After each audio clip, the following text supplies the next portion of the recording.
कीड़ा जो एक शब्द है, क्योंकि जैसे बंकू एक कुत्ते का नाम है, उसके प्रति संवेदनाएं हैं।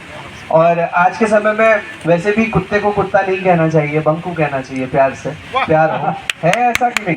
बिल्कुल बिल्कुल बिल्कुल ऐसा ही है। और मुझे लग रहा है आपकी किताब आने के बाद से लोग इतने ट्रेंड में आ गए हैं, बंकू नाम इतना ट्रेंड में आ गया है कि हर इंसान प्यार से अपने कुत्ते को बंकू ही बोल रहा है।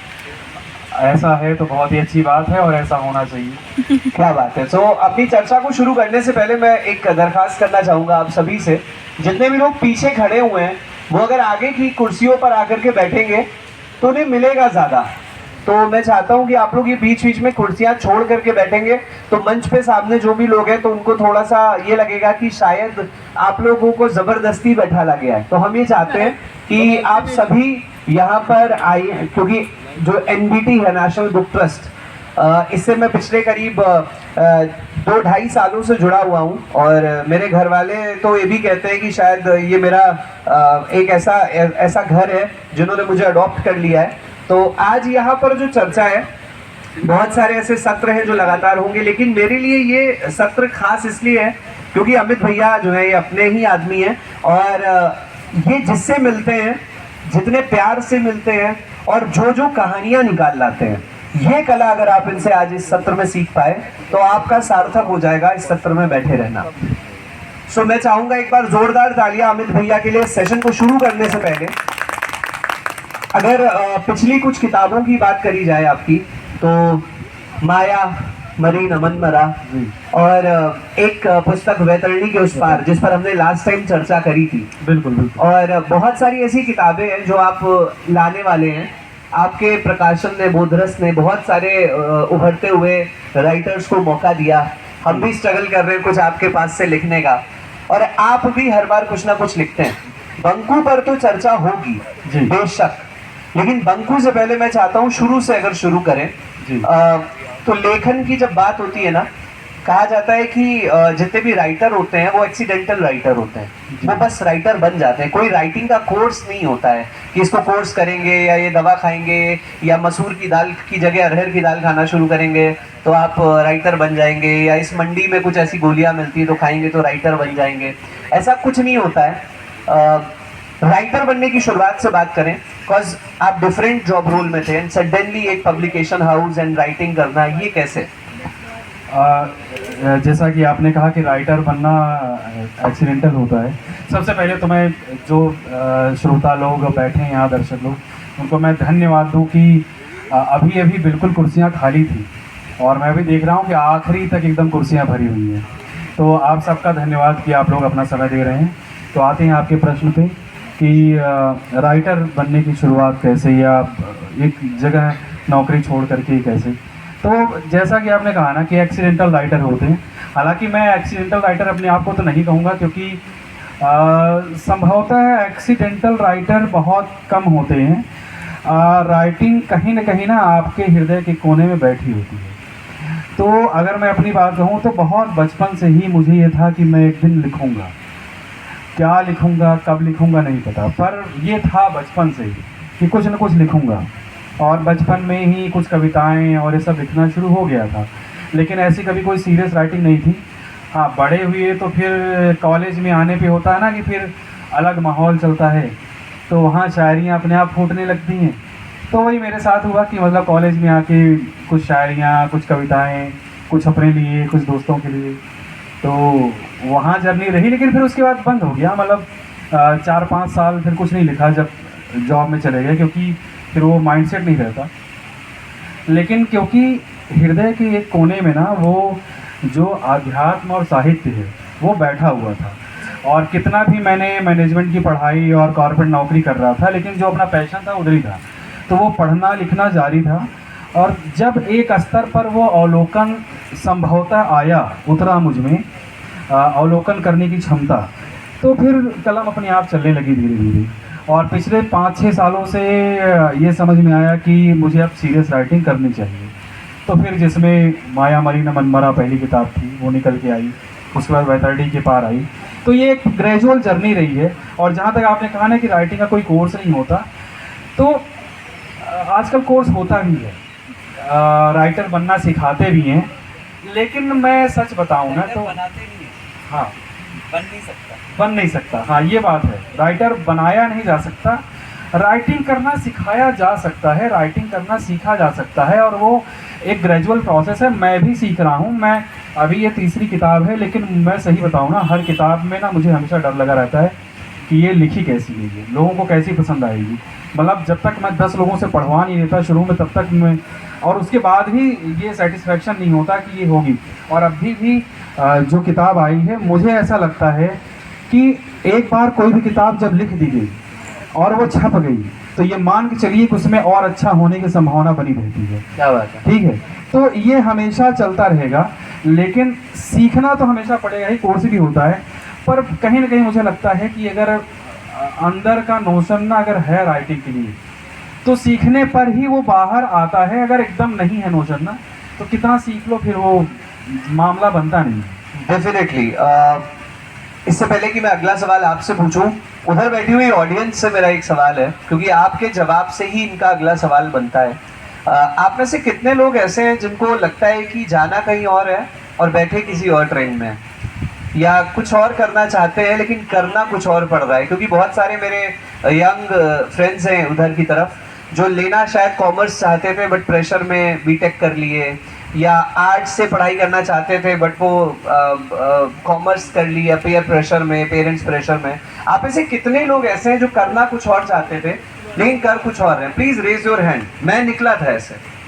अच्छा sir, okay, I can see. पीछे वाले सारे सॉर्टेड हैं अपनी लाइफ को लेके। मैं बैक बेंचर रहा हूँ, तो मैं पीछे वालों से ज्यादा कनेक्ट कर सकता हूँ। Okay, so there are, I can see 10 to 15 hands जिन्होंने बोला। और आपको पता है अमित जी की भी जर्नी कुछ ऐसी रही है। इनसे जब मैं पहली बार मिला था अपने रेडियो शो पे, और इन्होंने अपनी लाइफ की एक घटना को बताया था कि ये भी जाना कहीं और चाहते थे लेकिन बैठे किसी और ट्रेन में थे। बट यू नो, एक मोमेंट ऐसा था कि, और वो कुछ सेकंड्स का ही मोमेंट था, ही डिसाइडेड कि नहीं, मैं उधर ही जाऊंगा, उसी ट्रेन में बैठूंगा जिधर मुझे जाना है। मैं चाहता हूं उसको आप बहुत ईमानदारी से सामने रखिए, क्योंकि ये बहुत सारे ऐसे लोग हैं जो अपनी सही मंजिल पर पहुंचेंगे आपकी इस बात को सुन के।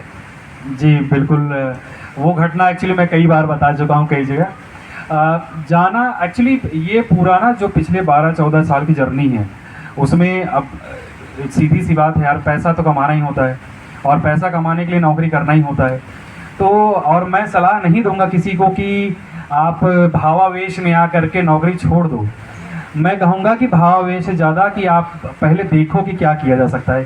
क्योंकि मैं अपनी बात बताऊं उससे पहले मैं ये भी बता दूं कि कई लोगों ने भावावेश में आके नौकरी छोड़ भी दी और फिर बहुत परेशान हुई और दोबारा नौकरी ज्वाइन की। तो ये क्लैरिटी होना कि एक्चुअली करना क्या है और उस पर टिके रहना, ये बड़ा ज़रूरी है, क्योंकि दिक्कतें वाकई बहुत आती हैं। तो मेरी बात करूँ तो शुरुआत तो ऑब्वियसली कॉर्पोरेट से हुई, और नौकरी करते वक्त पूरे टाइम दिमाग में एक टाइम ऐसा आ गया ना कि हमेशा मन में चलता ही रहता था कि क्यों कर रहा हूँ, क्या कर रहा हूँ। मैं नहीं कर रहा हूँ खराब थी, नौकरी अच्छी होती है, आपको पैसा देती है, आपका घर चलता है, बिल्कुल ख़राब नहीं होती।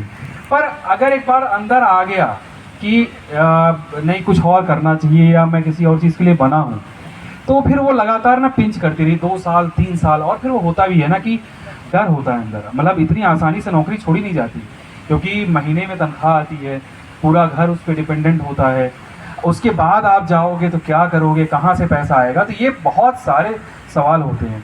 तो मैं ना उस मोटिवेशनल स्पीकर से आगे होकर के बात करना चाहता हूँ। जैसे यूजुअली मोटिवेशनल स्पीकर्स बोलते हैं एकदम जोर जोर से कि अपने अंदर मोटिवेशन लाओ, नौकरी छोड़ दो, ये कर लो, आसान है, आसान है। नहीं, आसान नहीं है, बहुत कठिन होता है। उसके लिए बहुत क्लैरिटी चाहिए, क्लैरिटी लेने के बाद आप करिए, क्योंकि दोनों तरफ दिक्कत नहीं होनी चाहिए, दिक्कत होती है। वो इंसिडेंट पे आई है।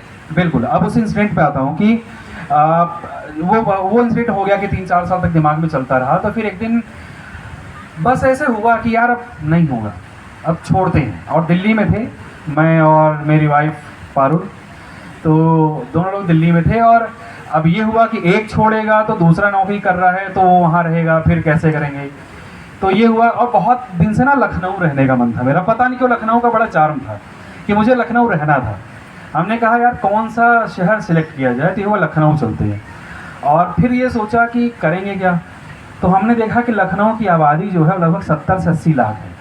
कहा सुबह शाम खाना खाते ही हैं 70 से 80 लाख लोग, तो एक काम करते हैं छोड़ते हैं। और इतने गए गुजरे नहीं हैं कि नहीं कर पाए। कुछ पढ़ा लेंगे, ट्यूशन कर लेंगे, ठेले पे केला बेच लेंगे, मतलब मैं प्लान बनाता था। पता है आपको मैं मज़ेदार बात बताऊँ, जब मैं टीम से डिस्कस करता था ना कि यार मैं नौकरी छोड़ने वाला हूँ, तो लोग टीम वाले पूछते थे कि क्या करोगे सर आप जाके। मैं कहता था यार कुछ नहीं करूँगा। तो ना मेरे दिमाग में आ रहा है कि अगर मैं 10 ठेला खरीदूँ और 10 ठेला खरीद के रोज़ मैं मंडी जाकर केला ले आऊँ और ठेले वालों को ठेला दे के केला भी मैं ही दूँ और वो बेचे, उसका पैसा उनका दूँ, जो बचे वो मैं रखूँ, तो भी मेरा काम चल जाएगा। मतलब मैं नहीं कर रहा हूँ कि बहुत अच्छा आइडिया होता, लेकिन ऐसे दिमाग चलते थे दिमाग में। तब तो फिर मैं आ गया। तब शायद चाय वाला इतने ट्रेंड पे नहीं था। हाँ, तो चाय वाला इतना ट्रेंड पे नहीं था, सही कह रहे हो आप। तो फिर रिज़ाइन कर दिया हमने, हम दोनों लोगों ने रिज़ाइन कर दिया, पूरा सामान हमने डाला गाड़ी में और आ गए लखनऊ। और फिर लखनऊ आए तो ऐसा नहीं दिक्कतें नहीं आई, मतलब फाइनेंशियली तो वाकई बहुत दिक्कतें आई। एक टाइम पे तो ऐसा लगा कि कहीं गलती तो नहीं हो गई, क्योंकि जो सेविंग्स थी, अच्छा नौकरी छोड़ दो ना तो पैसा ख़त्म भी बहुत तेज़ी से होता है, तो जितनी सेविंग थी वो भी ख़त्म हो गई, जो पीएफ हुआ विड्रॉल कर लिया वो भी ख़त्म हो गया। मतलब कैसे करें, तो वो 5-6 महीने इतना स्ट्रेसफुल टाइम रहा। पर थैंक गॉड कि सड़क पे खड़े होकर किताब बेचना, मतलब मैंने किताब बेचने की शुरुआत ना, लिखना तो छोड़ो, मैंने बेची किताबें अपनी एक्टिवा पे खड़े होकर के, लखनऊ के जितने पार्क थे वहाँ खड़े होकर के। तो वहाँ से फिर मुझे आइडिया मिला कि अगर मैं ये काम कर सकता हूँ तो कुछ अपना काम इसी फील्ड में किया जाए। तो मैंने अपना पब्लिकेशन हाउस स्टार्ट किया बोधरस, और जब स्टार्ट किया था तो भी नहीं पता था कि ये चलेगा, पर यह है कि ईमानदारी से काम करना शुरू किया और विदिन 2.5 ईयर हम लोग कह सकता हूँ मैं कि हिंदी की फील्ड में काफ़ी अच्छे पोजीशन पे। क्या बात है। और 2.5 साल पहले किताबों को पार्क और चौराहों पर जी। बेचने के बाद 2.5 साल के अंदर जी, अगर आपने अपना पब्लिकेशन और जाने, मुझे लगता है अब तक कितनी किताबें पब्लिश हो चुकी हैं? लगभग 150 किताबें। अगर एवरेज भी देखें, ऑन एन एवरेज 2.5 साल में 365 इंटू 2 एंड इंटू 6 मंथ्स से करते हुए, and he has done a fab job. ये तालियां जो है ये सिर्फ इसकी अधिकार सिर्फ इनको ही नहीं है, हमारे बीच में जो भाभी जी बैठी हुई हैं, आप सोचो द अदर हाफ, जो जिन्होंने कहा कि भाई हाँ ठीक है चलो चलना है तो चलना है। अगर ये नहीं होता तो शायद आज ये नहीं होता। तो एक बार जोरदार तालियां the women behind a successful man. और मुझे लगता है कि यू डिजर्व ऑल्सो दोज अप्लॉजेस। नहीं बिल्कुल, थैंक यू कि वाकई मतलब पारुल का बहुत सपोर्ट रहा है, क्योंकि मैं यूजुअली देखता हूँ, मैं सच बताऊँ ना, मैं यही देखता हूँ कि जैसे किसी सर को किताब खरीदनी होती है और उनका मन है और उनकी वाइफ मैम है, अगर उन्होंने आंख दिखा दिया तो कि आपने बहुत किताबें खरीद ली हैं, अब और किताबें नहीं खरीदनी है आपको, तो मैं देखता हूँ कि वो मतलब बेचारे चले जाते हैं, और ऐसा कई बार होता है। तो और ये वाइस एंड वर्सा है, मतलब अगर मैम को भी खरीदनी है और सर ने दिखा दिया, किसी ने दिखा दिया कि नहीं नहीं बहुत हो गया अब नहीं लेना है, और मन है उधर लेने का, और दूसरे पार्टनर ने बोल दिया नहीं लेना है, तो नहीं हो पाता। तो जब ये छोटी सी 200 रुपये की किताब या 300 रुपये की किताब में इतनी बड़ी बात होती है, तो कैरियर ही चेंज करना, कैरियर ही पूरा शिफ्ट करना, ये कितनी बड़ी बात हो जाती है। तो वाकई अगर पारुल का सपोर्ट नहीं होता और ये जीवटता नहीं होती कि चलो जहाँ कूद रहे हो हम भी कूद रहे हैं साथ में, जो होगा देख लेंगे, तो नहीं हो पाता। तो एक बार मेरी तरफ से भी थैंक यू। क्या बात है। तो आज भाभी जी ये जो वीडियो बना रही है ना, दिन भर देखने वाली है। Okay, so now coming towards Panku. Panku के कवर को अगर आप लोग देखेंगे, एंड क्योंकि मैंने पढ़ी हुई है इसको और मेरे घर में भी 2-4 लोगों ने इसको पढ़ लिया, और पंकु सबका फेवरेट होता जा रहा क्या है। बात। और अब उधारियों पे किताबों का जो एक सिलसिला हुआ करता था, दिया जाता था, वो पंकु ने शुरू करवा दिया, लपक लपक के सबके घर जा रहा है। तो पंकु को अगर देखेंगे तो इसमें क्या नजर आ रहा है आपको? जहां तक तेज बोलिए। पंकु नजर आ रहा है, पंकु। एक पंकु नजर आ रहा है, एक डॉग नजर आ रहा है यहाँ पर। और ये जो पंकु है, मैं आपसे पूछना चाहूंगा क्योंकि इसमें तो ये दिख नहीं रहा है, ये कौन सा वाला है? ये जो डॉग है ये कौन सा वाला डॉग है? ये मतलब किसी हाइब्रिड का डॉग है, या ये देसी कुत्ता है, या ये गाड़ियों में घूमने वाला है, या ये वो वाला है जो बेचारा मिठाई की दुकान के बाहर पे पे पे पे करता है, उसको कोई भगा देता है, या ये वो वाला है जो रोज रात में गद्दे पे सोता है? अब ये कुत्ता कौन सा वाला है और ये कौन से बंकू की कहानी, क्योंकि बंकू से तो हम लोग बहुत सारे हैं। हाँ, रोड वाला है। रोड वाला हाँ, है, street ऐसा देख के लग रहा है। अब ये बताएं, क्योंकि मैं तो पढ़ चुका हूँ, बट बहुत सारे ऐसे हैं जो जिन्होंने अभी तक बंकू को नहीं पढ़ा है, तो उन तक ये क्यूरियोसिटी भरा सवाल है। असल में जी। उन्हें मोहब्बत भी तो नहीं मिलती है ना, वो जो बोध में पल रहे हैं उन्हें मोहब्बत सर मिलती है। मोहब्बत जब नहीं मिलती। मोहब्बत जब धोखा दे देती है तो साइकोलॉजिस्ट बोलते हैं एक बंकू ले आओ। ओके, या बहुत सारे लोग मोहब्बत में बंकू बन भी जाते हैं। ओके, एक्चुअली बंकू ना ये ब्रीड का डॉग, मतलब किसी इम्पोर्टेड ब्रीड का डॉग तो नहीं है जिसकी ये कहानी है। और कहीं ना कहीं मुझे लगता है कि मैं थोड़ा उस ब्रीडिंग के फेवर में भी नहीं रहता, हालांकि है लोगों के पास, बहुत अच्छी बात है।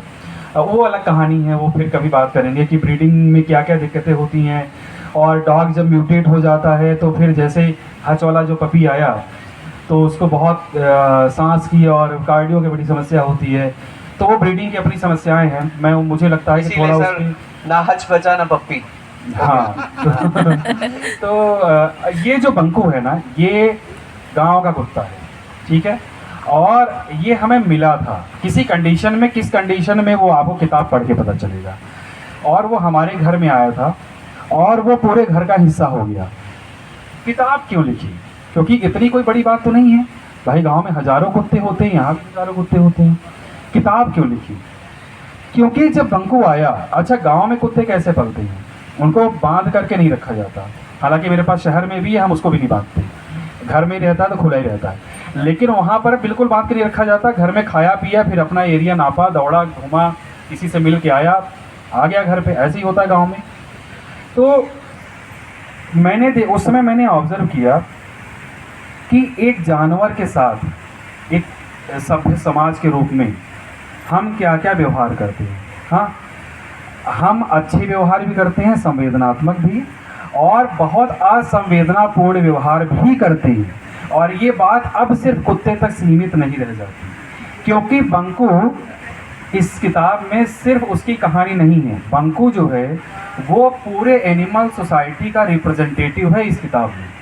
तो वो बंकू जो है ना, वो सभी जानवरों की बात कर रहा है इस किताब में, और मानवों की संवेदना की बात तो करता भी है, लेकिन वो असंवेदना की बात बहुत ज़्यादा करता है कि हम अपने स्वार्थ की वजह से कितने ज़्यादा कई बार क्रूर हो जाते हैं और असंवेदनशील हो जाते हैं।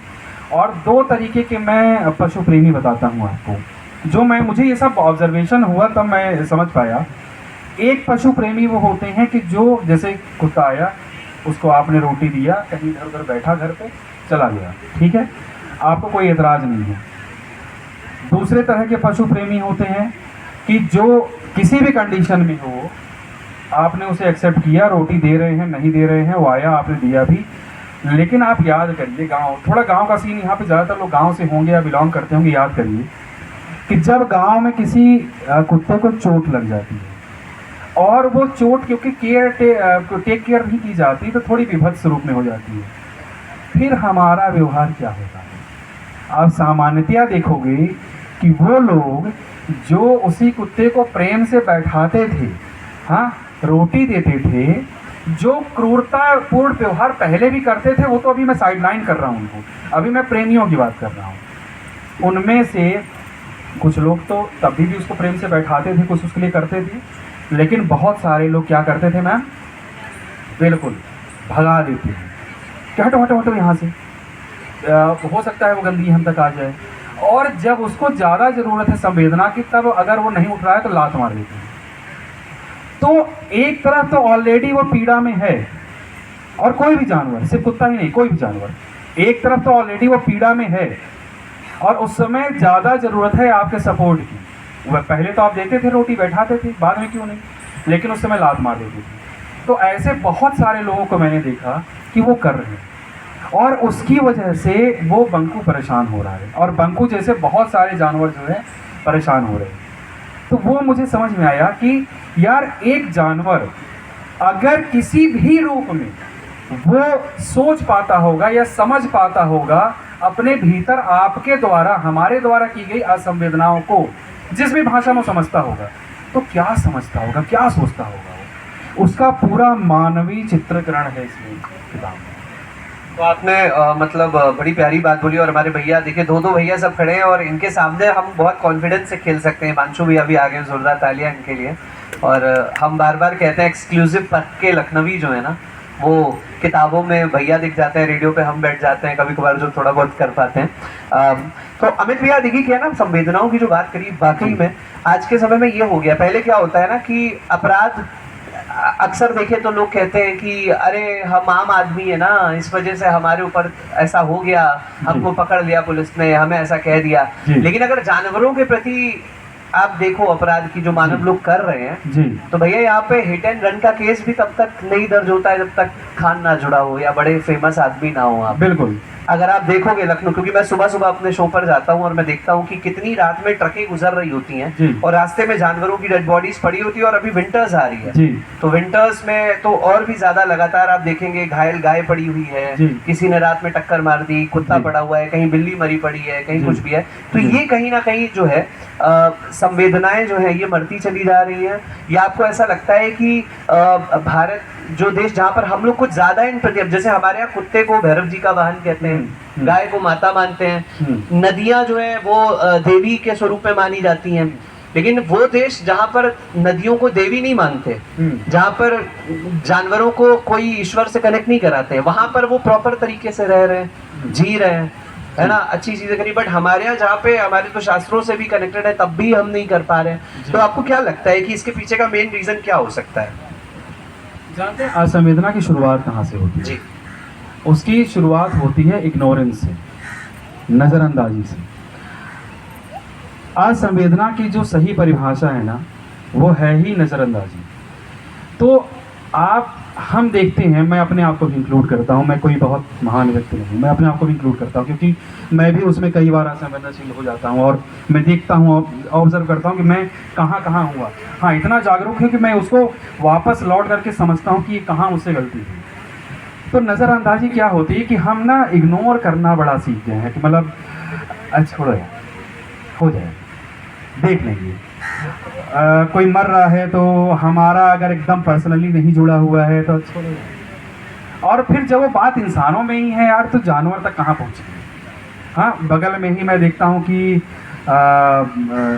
कोई जानवर के साथ कोई दुर्घटना हो जाती है, लोग छत से देख रहे हैं, हाँ हाँ हो गई है, तो छोड़ो यार, कोई कर देगा। जो ये नज़रअंदाजी है ना यार प्रतीक, ये डालने वाले कि कोई कर देगा और बिल्कुल खुद साइडलाइन हो जाने वाली। असंवेदना की शुरुआत यहीं से होती है और आप में से किसी को भी उत्तर देने की ज़रूरत नहीं है, लेकिन एक बार अपने मन में ज़रा उत्तर दीजिए कि दिन में, हफ्ते में, महीने में या साल में कितनी बार इस तरीके से हमने नज़रअंदाज किया है। और जहाँ जहाँ नज़रअंदाज, अभी तो मैं उन लोगों को बार बार कर रहा हूँ कि मैं उनको साइड कर रहा हूँ जो क्रूर हैं, क्योंकि जो अपफ्रंट पे क्रूर हैं वो तो क्रूर हैं ही, उनकी तो क्रूरता दिख रही है कि जैसे कोई आकर के लात मार दिया, किसी ने डंडा मार दिया, किसी ने कोई और नुकसान कर दिया, उनकी क्रूरता तो सामने दिख रही है, वो तो अपफ्रंट पे है। उनको तो असंवेदनशील नहीं बोलेंगे, क्रूर बोलेंगे। लेकिन अभी इसकी बात करें कि जहाँ हम अपने आप को सभ्य व्यक्ति बोलते हैं और धीरे से नज़रअंदाज कर देते हैं, और कितनी बार करते हैं। देखिए, हमेशा तो रिस्पॉन्सिबिलिटी भी नहीं ले पाएंगे, ये भी बात ठीक है ना, लेकिन कितनी बार ली जा सकती थी लेकिन नहीं लिया कि छोड़ो जाने दो। वो असली होती है असंवेदना, और असंवेदना की शुरुआत यहीं से होती है। वो तभी हमारे अंदर संवेदना के रूप में परिवर्तित होगी जब हम अपने अंदर जागरूकता का भाव जगाएंगे। जैसे आप समझो, इस बात को बड़े आसान भाषा में बता रहा हूँ कि हमें मान लो चोट लगी है कोई, है ना, और चोट में वहाँ कीड़ा पड़ रहा है, ठीक है, हमारा खुद का शरीर है, हमें पता चल गया कि यार यहाँ पेन हो रहा है। पहले थोड़ा थोड़ा पेन हो रहा था तो हमने नज़रअंदाज कर दिया, लेकिन डॉक्टर ने बता दिया कि अरे इसके अंदर तो कोई कीड़ा आ गया है, वायरस है, तो हम कैसे डर जाएंगे। हमें पता चल गया, जानकारी हो गई। सही जानकारी होने से जब हमें पता चल जाता है ना, तो अब बिना उस पर सही एक्शन लिए हम रह नहीं पाएंगे, क्योंकि हमें उस पर एक्शन लेना ही पड़ेगा। तो पहला कदम यही है कि क्या हम जागरूकता के लिए जा रहे हैं, क्या हम अपने आप में इतना जिम्मेदार बना रहे हैं कि हम उसके लिए जागरूक हों। क्योंकि जागरूक होने का मतलब हुआ आँख खोलना, और आँख खोल करके जब कोई चीज़ दिख जाती है तो हमारे अंदर इतनी पीड़ा देती है कि बिना हम उसके लिए जिम्मेदार हुए नहीं रह पाएंगे। इसीलिए आंख बंद करना बड़ा आसान हो जाता है, क्योंकि जब से हमें पता है कि अगर मैंने उसकी पीड़ा को आंख खोल करके देख लिया तो इतनी ग्लानि उठेगी मन में कि हम कुछ न कुछ उसके लिए करेंगे। तो ज़्यादा अच्छा है कि यार देखो ये हटा दो।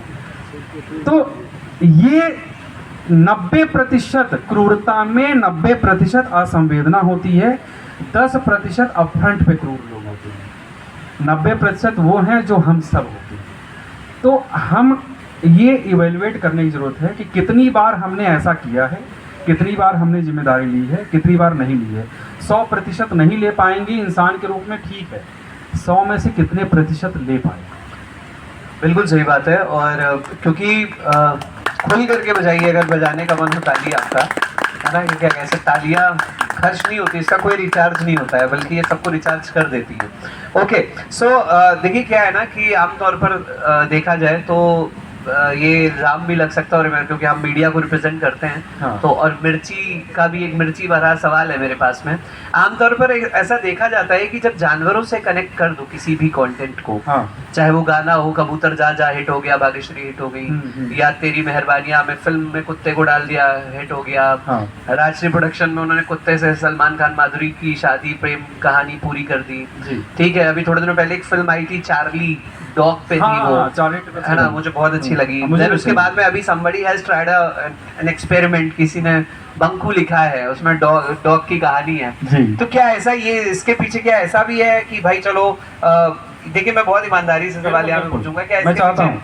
है ऐसा कि हाँ भैया चलो, क्योंकि बिक ज्यादा भी रही है, अच्छा देखिए ये भी बात है, ये भी हिट जी, हो रही है, जी। ये भी बेस्ट सेलर पहुंच रही है, जी। और मतलब तो क्या ऐसा है कि इसके पीछे का ये रहा कि हाँ चलो इमोशनली खेला जाए? क्योंकि इससे पहले आपने जो वैतरणी के उस पार लिखी, या माया मरी न मन मरा, संवेदनाएं थी, सब जी, जी, सोच थी, प्रश्न थे, जी, इसमें मतलब इस टॉपिक को छूने से पहले क्या थॉट था? जी। देखिए, ये सोच के वाकई नहीं लिखा कि बेस्टसेलर होगी। इनफैक्ट मेरी तो हालत ख़राब थी कि मैं इस टॉपिक पे लिख रहा हूँ, और मैं ईमानदारी से बोल रहा हूँ।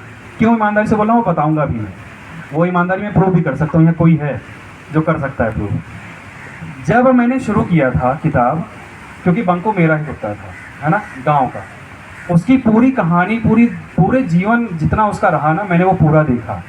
तो कहीं ना वो मेरे अंदर पिंच हो गया था कि मुझे वो लिखना है। अच्छा, कुछ घटनाएं यही नहीं घटी बंको के साथ। मैं जब, ये किताब में है वर्णन उसका, जब मैं मेरठ में था तो वहाँ पर हमने एक शेल्टर बनाया था। वहाँ पर यार 1-2 घटनाएं बड़ी मज़ेदार हुई। एक घटना बता रहा हूँ, इसमें 3-4 घटनाएं हैं, सारी बता दूंगा तो किताब का मज़ा ख़राब हो जाएगा। एक घटना बता रहा हूँ।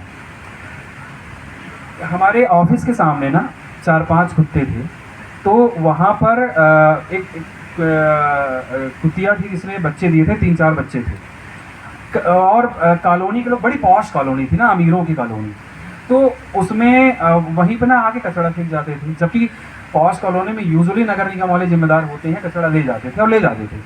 तब भी पता नहीं कहाँ से आ जाता था, पता नहीं। हमने कई बार मना करवाया कि वहाँ बच्चे हैं, मत फेंकिए। लड़ाइयाँ हो गई 2-4 बार, नहीं माने तो हमने खुद साफ करवाया, और पूरी टीम वाले गए गांव से ना, ये पुआल, वहाँ पराली बोलते हैं, अपने यहाँ पुआल बोलते हैं, धान का सीजन वाला, तो पराली लेकर के आए, उसके लिए घर वर बनाया। और बगल में हमारे एक आंटी जी थी, तो उनके यहाँ देखा कि घर बन रहा था, और उनका ऊपर का शेड था एस्बेस्टस का, जो पतरा लगता है। तो हमने कहा यार इनका ना ये मांगा जाए, देंगी नहीं देंगी देखा जाएगा। तो गए, हमने कहा आंटी जी हमें वो पतरा चाहिए, तो बोले ठीक है। बताया उनको रीज़न कि भाई उन बच्चों के लिए बनाना है हमें घर, तो ले आए। मज़े की बात बताऊं, पतरा हमने लगा के घर बना दिया। पहले दिन पतरा था, दूसरे दिन हम सुबह आए ऑफिस, पतरा गायब। हम कहे यार ये क्या हो गया, अब बच्चे वैसे ठिठुर करके सो रहे हैं, तो हमें परेशान हो गए यार ये क्या है।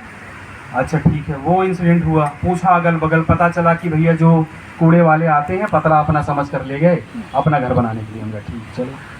फिर हम क्या किए, फिर हम गत्ता लेकर के आए, गत्ते का हमने घर बनाया। तीसरे दिन गत्ता गायब। तो फिर हमने पता किया, तो जो चौकीदार थे बोले अरे वो तो रात में आया था, कोई गत्ते उठा करके ले गया। अब हम हतप्रभ कि कुत्ते का घर कोई कैसे ले जा सकता है। तीसरी बार हम गए, लोहे के टीन लेके आए। फिर पारुल थी, क्योंकि पारुल जो मतलब मैं वहाँ मैनेजर था, पारुल ट्रेनर थी, तो एक ही कंपनी में थे दोनों। तो पारुल थी वहाँ पे, तो ये सपोर्ट में रहती थी और बाकी सारे लोग टीम वाले। तो हम लोहे का तार लेके आए और तार वार से टीन वीन पूरा बांध करके बनाए इस तरह से कि अब कोई खोले, क्योंकि आसानी से कोई उठाएगा तो लेके जाएगा, मेहनत करनी पड़ेगी तो हो सकता ना ले जाए। तो फिर ऐसा बांध दिया इतनी जगह से कि उसे कम से कम घंटे भर लगता काटने में, खोलना तो छोड़ दो। तो वो पतरा फिर बचा रहा, टीन वाला शीट, फिर वो बच्चे उसमें रहे। तो ये इस इंसिडेंट ने एक्चुअली मुझे ज़्यादा प्रेरित किया बंकू पे लिखने के लिए, बजाय बंकू के इंसिडेंट को, कि अब तो वाकई कुछ न कुछ मुझे लिखना चाहिए। और ये बात है 2016-17 की, और तब इतना ट्रेंड में नहीं था कि कोई जानवर पे आप लिखो तो बहुत हिट हो जाए, तभी था। और तब से लिखना शुरू किया।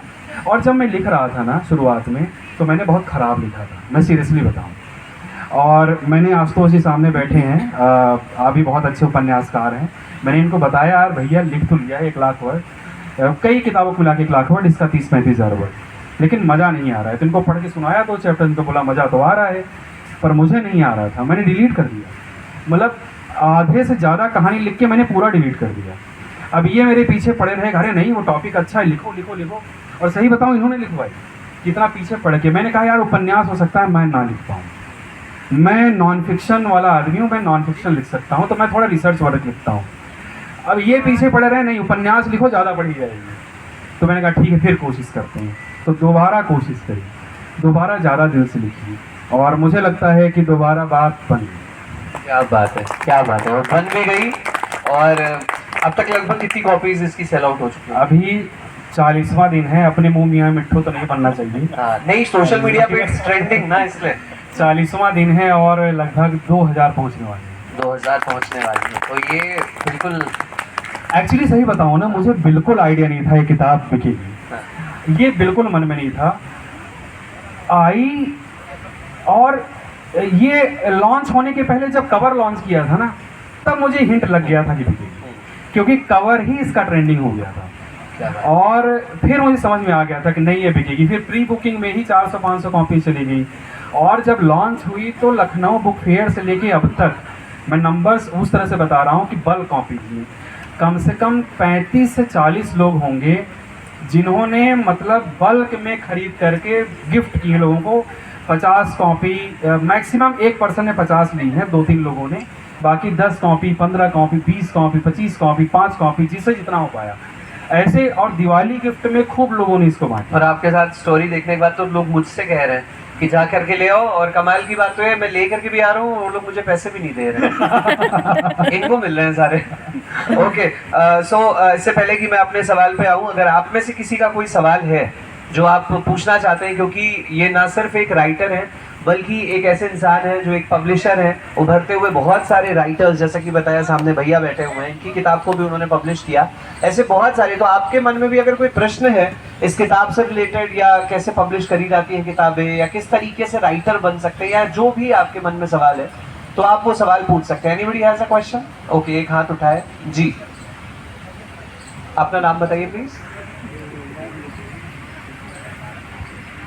नमस्कार सर, मेरा नाम दिव्या सिंह है और मैं मीडिया की ही छात्रा हूँ। तो मैं भी लिखने में रुचि रखती हूँ, कविताएं लिखती हूँ मैं। तो सर मुझे भी ये जानना है कि कैसे पब्लिश होती है। देखिए पब्लिश होने को ना तो आजकल बड़ा आसान है पब्लिश होना। पैसे दो पब्लिश हो जाओ, कैसा भी कंटेंट हो। और मैं एक पब्लिशर होकर के मैं यहाँ बैठ के अपना नुकसान कर रहा हूँ, ये वाली जवाब दे करके। लेकिन मुझे लगता है ना कि यहाँ बैठ करके मुझे ईमानदार होना चाहिए। yes. तो पब्लिश होना ठीक है, उस मेरे ख्याल से ना पब्लिश होने से ज़्यादा ज़रूरी है कि पहले बहुत बहुत बहुत सारा पढ़ा जाए, और बहुत बहुत बहुत सारा लिखा जाए पहले अपने लिए, और बहुत बहुत बहुत सारा उसको इवेल्युएट कराया जाए, और बहुत बहुत बहुत सारा तराजू पे तोला जाए कि हम कैसा लिख रहे हैं। और फिर बहुत बहुत सारे लोगों से भी पूछा जाए कि हमारा लिखा आप तक कैसा पहुंच रहा है, और उनसे नहीं जो अपने ही जैसे हैं उनसे पूछा जाए। जो हाँ मतलब अपने जैसे दोस्तों में बोल दो तो वाह वाह वाह वाह, अभी आजकल तो फेसबुक पे कैसा भी एक पोस्ट डाल दो नीचे वाह वाह ही आता है। तो उस वाह वाह पे नहीं जाना है, जो वाकई उस कसौटी पे खरे उतरे हैं, जानकार लोग हैं, उन तक पहुंचाइए अपनी लेखनी को, उनसे बार बार फीडबैक लीजिए और लिखिए, बहुत सारा लिखिए, बहुत सारा पढ़िए। एक समय जब लगे कि अब मेच्योरिटी आ गई है तब जा कर के लिखिए। और लिखना, क्योंकि मैं बताऊँ ना, बड़ी जिम्मेदारी भरा काम है। जैसे किताब है ना, ये किसी के पास जाएगी और वो पढ़ेगा तो दो चीज़ें हैं, एक तो पढ़ेगा, उसको अच्छी लगी कि आपके बारे में अच्छे विचार बनाएगा, ख़राब किताब हुई तो आपको गरियाएगा। अच्छा, मैं उस बारे में बात नहीं कर रहा हूँ कि कंटेंट पसंद आया नहीं आया। कंटेंट पसंद आया नहीं आया वो एक अलग मुद्दा होता है, लिखना अलग मुद्दा होता है। तो लेखनी पे पकड़ होना अलग बात है। किसी को हो सकता है आपके विचार पसंद नहीं आए, वो एक अलग मुद्दा है ना। हो सकता है कि किसी कोई कहे यार मुझे कुत्ते बिल्कुल पसंद नहीं है, मुझे कहाँ ही नहीं पसंद है, हो सकता है, पर लिखना अलग मुद्दा है। तो मैं कह रहा हूँ, अभी बात कर रहा हूँ लेखनी पे पकड़ होने की। मैं भी अपनी पकड़ भी बना ही रहा हूँ, अभी ये तीसरी किताब है और मैं बहुत ज़्यादा सीख रहा हूँ, लगातार सीख रहा हूँ कि यहाँ ये होना चाहिए था, यहाँ ऐसे शब्द होना चाहिए था, ऐसा वाक्य होना चाहिए था। ऐसे समझो कि जैसे एक कलाकार होता है ना, पेंटिंग बनाता है और पेंटिंग के लिए वो कितनी मेहनत करता है और एक बहुत समय बाद जाके मैच्योरिटी आती है कि वो एक मुकम्मल पेंटिंग अपने आप से बना सकता है। किताब भी वो पेंटिंग है कि आप जब लिखते हो ना तो आप एक अपनी कलम से ना एक पेंटिंग तैयार करते हो। तो जैसे आँखों से देखने पे पेंटिंग अच्छी लगनी चाहिए ना, ऐसी किताब जब पढ़ें तो हमारे मन को अच्छी लगे। क्या बात है, बहुत बढ़िया। बहुत बहुत धन्यवाद। एक सवाल और ले सकते हैं, अदरवाइज मैं अपना आखिरी सवाल पूछूंगा। किसी का कोई सवाल, प्रश्न? हाँ, कोई अगर पूछना चाहता है। यही तो सबसे बड़ी प्रॉब्लम है, जब पूछोगे नहीं तो कैसा। अच्छा, सर का एक है। जी सर, प्लीज सर। सवाल बंकू से ही संबंधित है। जी सर। और बंकू में जो वैसे मैंने पढ़ा, अच्छे से पढ़ा और बहुत तो नहीं, लोगों को मैंने गिफ्ट भी किया है, किताब गिरवाई है। तो बंकू एक जगह पर कुछ उसमें जीव दया और संवेदना वाली बात तो है ही जी। साथ में एक जगह जब वो जब से आता है कि वो घूमते हुए जब वो नदी पार और उसके बाद वो जाता है फिर एक ऐसे घर में पहुंचता है जहाँ बकरीद का त्यौहार मनाने की तैयारी है। और वो मैंने ऐसा लिखा नहीं है उसमें। नहीं, बकरीद का नहीं लिखा है। हाँ। लेकिन ऐसा है कि वो बकरे वहाँ पले हुए हैं जी। और उसको फिर देखते हैं बकरे के बच्चे के साथ वो हिल मिल जाता है। जी। फिर उसको जो है जो बकरा पला हुआ था जी। उसको काट दिया जाता है जी। और उसको जाहिर है काटा जाता तो खाया भी जाता है। जी। तो बंकू एक छोटे बच्चे को मुक्त करा देता है। जी। और आता है तो फिर वो ये होता है जी। कि दूसरा जो उसको ले जाता है। सर सवाल तो बताइए, तो कहानी आ सवाल- जाएगी तो पूरी। पूरी कहानी बता देंगे तो पढ़ेंगे। सवाल ये ये है, तो वही हो गया कि आखिर में पता चलता है मंजोलिका कोई और है। सवाल हमारा ये है कि ये बजाओ, सवाल खुल के बजाओ। सवाल भी है और एक निवेदन भी जी। कि क्या अगली किताब इससे शाकाहार पर होगी, शाकाहार और विघ्निज्म पर? संकेत तो कुछ ऐसा मिलता है। अगली बार आप लिखिएगा जी। घोड़े पे। घोड़े पे। शाकाहारी भी है, शादियां भी करवाता है। सर अभी अगली किताब क्या होगी ये तो मैंने डिसाइड नहीं किया है, हालांकि दूसरे प्रोजेक्ट डिसाइडेड हैं जिसमें मैं काम कर रहा हूँ। ठीक उसी सब्जेक्ट पे कब होगी, संभवतः ऐसा हिंट है कि हो सकती है, हाँ। तुरंत नहीं होगी क्योंकि मुझे बहुत सारा उस पर रिसर्च ये करना चीज़ है। मैंने पकड़ी उसमें कैसा हो सकता है। तुरंत नहीं होगी क्योंकि उसके बीच में भी एक दो प्रोजेक्ट पे मैं काम कर रहा हूँ, लेकिन आने वाले समय में मैं मना नहीं कर रहा हूँ, हो सकती है क्योंकि बहुत सारा कंटेंट उस पर लिया हुआ है और रिसर्च हो रहा है, तो हो सकती है, बिल्कुल हो सकती है, उसमें मैं मना नहीं कर रहा हूँ, संभावना है। धन्यवाद, इंतजार करेंगे किताब का। धन्यवाद बिल्कुल, सर। और देखिए ये होता है लेखक गंज जो सर ये नाम है, जी। ये जब एनबीटी वालों के साथ में हम बैठे हुए थे तो ये नाम हम नहीं दिया था, जी। सजेस्ट किया था इनको, लेखक गंज तो बड़ा पसंद आया था नाम। उसके बाद से इन लोग का लिए बहुत बहुत शुक्रिया कि इन लोगों ने इस नाम को तवज्जो दी। और ये गंज में ना पढ़ने वाले भी हैं जी। और पढ़ाने वाले भी हैं, ये जी। सबसे बड़ी बात है। जी। आखिरी सवाल की तरफ आते हैं, जो आपका सवाल नहीं, अभी बहुत सारे सवाल आ जाएंगे और अगला जो सेशन है वो हिमांशु भैया का है, तो चलिए ठीक है, आप एक सवाल और कर लेते हैं। हाँ, कम शब्दों में। नमस्कार सर, मेरा नाम आयुष है, मैं बीबीडी यूनिवर्सिटी का छात्र हूँ। जी। सर ज़्यादा कहानियाँ तो नहीं पढ़ी, लेकिन जितनी भी अभी तक कहानियाँ पढ़ी हैं, एंड में मिर्ची और थ्रिलर आ जाता है, और जितनी कहानियाँ पढ़ी हैं लगता है ये सच पे आधारित होती है। जी। तो क्या आप भी ऐसा करते हैं कि जो कहानियाँ लिखते हैं कुछ एडिशनल ऐड करते हैं या फिर रियल होता है पूरा? जी, चलिए मैं अभी इस किताब की बात करता हूँ। जी। देखिए, जब उपन्यास या कहानी लिखी जाती है ना कहानी के रूप में, जो कहानीकार मुझसे बड़े होंगे वो बताएंगे कि कहानी जब लिखी जाती है तो उसमें बहुत सारा अपना ओपिनियन या अपना फिक्शन जोड़ा जाता है ना, बहुत सारे ऑब्जर्वेशन, लेकिन वो ऑब्जर्वेशन जो जोड़े गए हैं वो कहीं न कहीं से उसका अवलोकन हुआ रहता है, तो वो रियलिटी के बेस पे ही होता है, भले उस कैरेक्टर के साथ वो घटा ना हो एक, लेकिन वो किसी न किसी के साथ घटा होता है।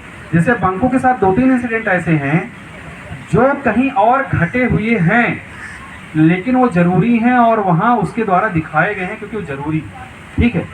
और एक बात, जैसे इस किताब की मैं बात करूँ तो किताब क्योंकि उपन्यास है तो थोड़ा बहुत फिक्शन है, लेकिन इसकी जो आधारशिला है ना वो वास्तविकता है।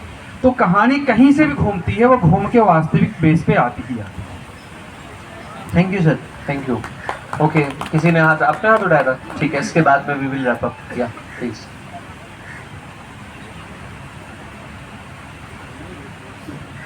हेलो सर, मेरा क्वेश्चन बुक से रिलेटेड नहीं, जर्नल क्वेश्चन है। जैसा आपने संवेदना की बात करी, ठीक है, तो मुझे एक इंसिडेंट शेयर करना चाहेंगे कि ग्रेजुएशन से लॉ तक जो मैंने अपना टाइम लिया, एक बारी हम लोग दिल्ली गए और मुझे ऐसा लगता है कि जब आप बाहर होते हो तो लोग आप लोगों से दूर होने लगते हो, ठीक है। तो एक फ्लैट में 4 लोग ही रहते थे, लेकिन आपस में कभी वो बात नहीं करते थे, ठीक है।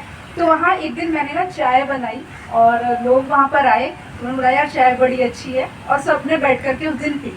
तो जो फ्लैट ओनर था उन्होंने बोला पहली बार सब बैठ करके चाय पी रहा है, ठीक है, फर्स्ट इंसिडेंट।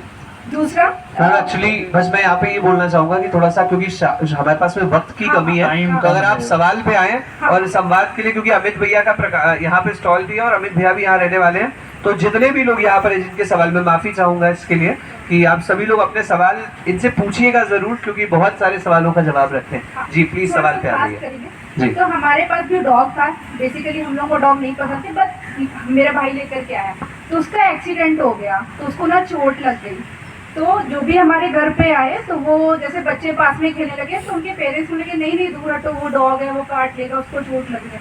तो मेरा क्वेश्चन ये है सर कि जब अभी हम लोग ऐसे हैं, जैसे अगर एनिमल्स के जो हमारी जो प्रेम होता है, कहीं ना कहीं मुझे ऐसा लगता है पेरेंट्स और फैमिलीज हमें उन सब चीज़ों से दूर रखते हैं। तो क्या आपको ये चीज़ लगती है कि अगर जैसे आपने बोला इग्नोरेंस और संवेदना नहीं होती, तो क्या फैमिली का ये चीज़ होता है कि नहीं होता, ये क्वेश्चन? नहीं, बिल्कुल होता है, मैंने तो उसमें इंसिडेंट में मेंशन भी किया है, बिल्कुल होता है। पेरेंट्स कई बार रोकते हैं, और ठीक है छोटे बच्चे हैं रोक रहे हैं तो ठीक है, जब बड़े हो जाते हैं तब भी रोकते हैं। लेकिन मेरा एक बार बताऊँ, मेरा कहना है कि एक समय बाद ना स्वविवेक तो आ जाता है भाई। 12 साल, 13 साल, 14 साल, 15 साल, 16 साल के बाद स्वविवेक तो आ जाता है ना। 17 साल, 18 साल के बाद तो हम बालिग हो जाते हैं कानूनन रूप से, तो स्वविवेक आ जाता है ना। तो कहीं ना कहीं जब हम ये कहते हैं ना कि ये रोकते हैं इनकी वजह से मैं रुक गया, तो कहीं ना कहीं हमारा खुद का इग्नोरेंस होता है और हमारा खुद का डिसीजन होता है, तो किसी दूसरे का नहीं होता। तो अपना स्वविवेक होता है, उस स्वविवेक पे हम अपना निर्णय ले सकते हैं। डेफिनेटली प्रेम का जो भाव है ना जिसके प्रति होना है वो आ ही जाता वो आ ही जाता है ना। तो ठीक है, मैं बिल्कुल अपने फटाक से आखिर सवाल पे आऊंगा क्योंकि ये सवाल जरूरी है इस मंच से। जी। क्या बंकू सिर्फ डॉग लवर्स के लिए है या एनिमल लवर्स के लिए है, या कोई भी इंसान इसे पढ़ सकता है? देखिए, जो डॉग लवर्स हैं, एनिमल लवर्स हैं ना, वो तो मतलब देखेंगे और लेके चले जाएंगे, और देखते हैं और लेके चले जाते हैं। पर ये किताब उनके लिए तो है ही है, उनको तो आनंद आएगा, उनको और ज़्यादा मोटिवेशन मिलेगा। पर ये किताब उनके लिए बहुत बहुत ज़्यादा ज़रूरी है जो नहीं है, जो एनिमल लवर नहीं है, जो डॉग लवर नहीं है। मैं सिर्फ डॉग लवर बार बार नहीं बोलता, क्योंकि मैं एनिमल लवर की बात करता हूँ, क्योंकि इसमें जो बंकू है ना वो पूरी एनिमल सोसाइटी का रिप्रेजेंटेटिव है। तो जो एनिमल लवर नहीं है, जो नेचर लवर नहीं है, ये किताब उनके लिए बहुत ज़्यादा ज़रूरी है। क्योंकि मैं ये गारंटी दे रहा हूँ एक लेखक के तौर पे, इतना तो मुझे पता है कि इस किताब में क्या है, कि अगर जरा भी आपके अंदर इंसानियत होगी, जरा भी, इस किताब को पढ़ने के बाद अगर आप एनिमल लवर नहीं है, पशु प्रेमी नहीं है, तो आप हो जाए, आप हो जाए। और एक बात मैं बताऊं प्रतीक मजे की, अभी तक ज्ञात जानकारी के अनुसार, मैं आधिकारिक रूप से ये घोषणा नहीं कर रहा हूँ, ज्ञात जानकारी के अनुसार जितने भी साहित्यकारों ने बताया या जहाँ जहाँ पब्लिशर से लेकर सबने बताया और पता चला कि हिंदी साहित्य में अभी तक किसी भी जानवर को लेकर के साइकोलॉजिकल रूप से कोई उपन्यास नहीं लिखा गया। क्या बात है। कहानी लिखी गई है, दो बैलों की प्रेम कथा है, गिल्लू है, कहानियां हैं, पहली उपन्यास है। क्या बात है, बहुत खूब, बहुत सारी बधाई और बहुत बहुत धन्यवाद मैं देता हूँ शिक्षा मंत्रालय, भारत सरकार का, एनबीटी का, जो इतना बड़ा, इतना अच्छा गोमती पुस्तक महोत्सव जो है वो लेकर के आए हैं। और तीसरा संस्करण है इनका, और हर बार कुछ ना कुछ नया होता है। और इस बार इनका जो एक मुहिम है कि ये हमारे उत्तर प्रदेश की जो हिंदी पट्टी के जो मॉडर्न राइटर्स हैं, ये इनको भी बहुत ज़्यादा बढ़ा रहे हैं। और आप सभी का बहुत बहुत धन्यवाद मैं एक बार बोलना चाहूँगा कि आप सब इस सत्र में जुड़े और आपने हमें इस सेशन को और भी अच्छा कराने में जो सबसे बड़ी भूमिका है वो निभाई। बहुत बहुत धन्यवाद। और आप सभी से मैं रिक्वेस्ट भी करूँगा कि अगला सेशन